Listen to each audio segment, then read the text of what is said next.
Zainas, rosilhas e gateada estância fora, rasgando a várzea num tropel pela tardinha, tremendo o campo, quebrando xirca e carqueja, atrás do guiso do cincerro da madrinha, errando o coice na cuscada que se atiça, vem se fechando pra refugar na porteira, as escolhidas pra doma que logo empeça, em poucos dias se adelgaçam na mangueira.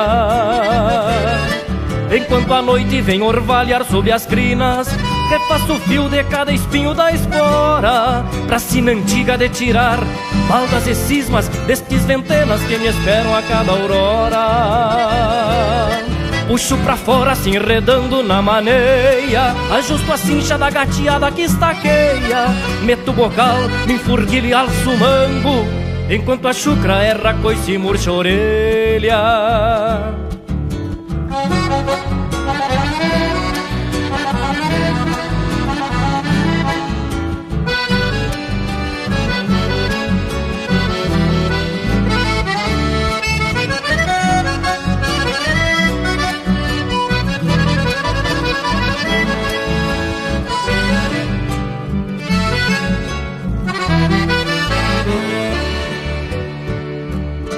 Ajusto as pernas na paleta e busco aprumo, deixo que soltem serpenteando sobre o chão, e vou batendo nesta potra que se entona, coiceando a espora pra arrancar do meus garrão.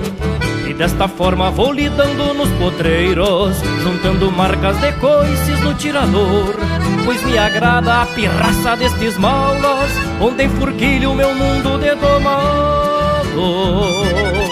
Enquanto a noite vem orvalhar sobre as crinas, repasso o fio de cada espinho da espora, pra sina antiga de tirar baldas e cismas destes ventenas que me esperam a cada aurora.